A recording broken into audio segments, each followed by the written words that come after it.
Good morning everybody. अल्हन technical skill में आपका स्वागत है। मैं आपका दोस्त एमडी मेराज। आज मेरी टॉपिक है ओपन वायरिंग। ठीक है, ओपन वायरिंग की अगर बात की जाए तो बहुत इजीली शब्द में अगर लगता है कि बाहर दीवार के प्लास्टर होने के बाद ये वायरिंग की जाती है। इसका मेन ओपन वायरिंग का यही मोटो होता है कि दीवार के ऊपर एक पट्टी लगी होती है जो आराम से आपको दिखाई देती है। इसी को हम ओपन वायरिंग का नाम देते हैं। इसका अगर ओरिजिनलिटी नाम देखा जाए तो बैटन वायरिंग के नाम से हम इसको जानते हैं। ठीक है, आइए आगे हम इसके बारे में जानेंगे कि इसको करते कैसे हैं। इस कार्य को करने के लिए मकान मालिक से हम पहले उसका रिक्वायरमेंट समझते हैं। रिक्वायरमेंट आप समझ रहे होंगे कि उसके नियम के अनुसार हमको काम करना होता है।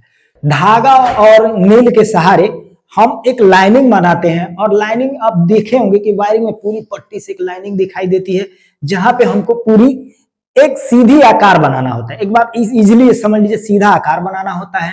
फिर इसके बाद जो आकार बना होता है ना, उस पे हम ड्रिल मशीन के द्वारा होल करते हैं। ड्रिल मशीन देखे होंगे, ऐसे पकड़ते हैं और ड्रिल करना, वो अपना होल करता है। एक चीज हम ध्यान रखेंगे, एक होल से दूसरे होल की दूरी समझ में आ रहा होगा, दूरी 12 से 15 इंच ही रखेंगे। इस कार्य को पूरा हम कंप्लीट करेंगे।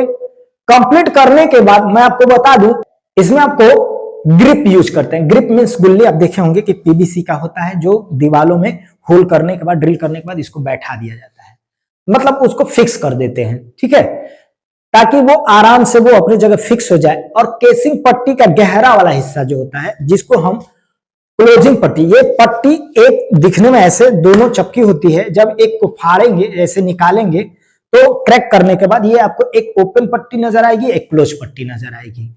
तो इसी के अंदर जो केबल होता है, तो दीवार के अंदर जो गहरा वाला होता है जिसमें ज्यादा खाना बनाता है, जिसमें आपको देखेंगे ना दोस्त फ्रेंड, तो आपको ये लगेगा कि हाँ, ये इसी के अंदर केबल को रखा जाता है।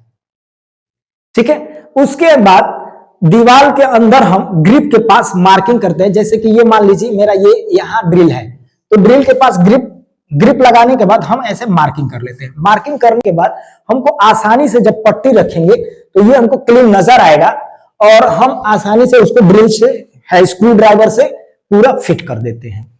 इस दौरान हम पूरी बोर्ड, जंक्शन, इन सब की मार्किंग कर लेते हैं और लेवलिंग करते हैं कि हमको बोर्ड कहां रखना है, हमको जंक्शन कहां रखना है, जिससे हमें वायर को ले जाने में आसानी, हमें सुविधा मिले, उसके अनुसार हमको कार्य करना होता है। फिर हम एक मेन बोर्ड डिसाइड करते हैं। मेन बोर्ड आप समझ रहे हैं, जहां पे मेन बोर्ड की बातें जब आती हैं तो आप समझ लीजिए जहां पे मीटर हो। मीटर तो आज के दौर में आप देख रहे हो कि घर के बाहर लग रहा है, तो मीटर से जो पावर सप्लाई आती है वो हमारे मेन बोर्ड में आती है। मेन बोर्ड में आए, मेन बोर्ड से हमारा चेंजर में आए, चेंजर में से मेन बोर्ड में ही ये सारा प्रोसेस होता है, ये ध्यान रखिए।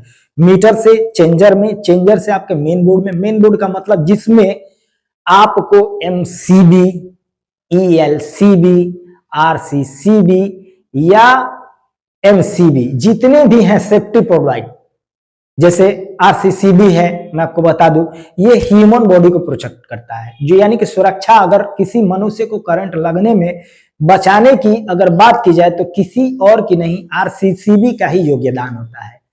आरसीसीबी समझ लीजिए, आरसीडी समझ लीजिए या ईएलसीबी समझ लीजिए। हमने पहले आइसोलेटर यूज करना है, आइसोलेटर के बाद आरसीसीबी यूज करनी है, फिर तीसरे नंबर पे हमको एमसीबी यूज करनी है। एमसीबी जो होगी आपकी, साहब ये समझ लीजिए कि हमारे सारे उपकरणों को वो सेफ्टी देने का काम करता है।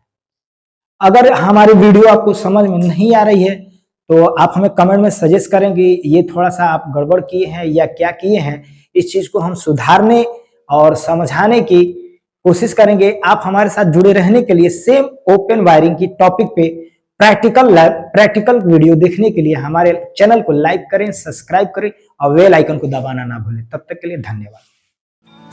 कुछ पाने की हो आस, कोई अरमा हो जो खास आशाएं।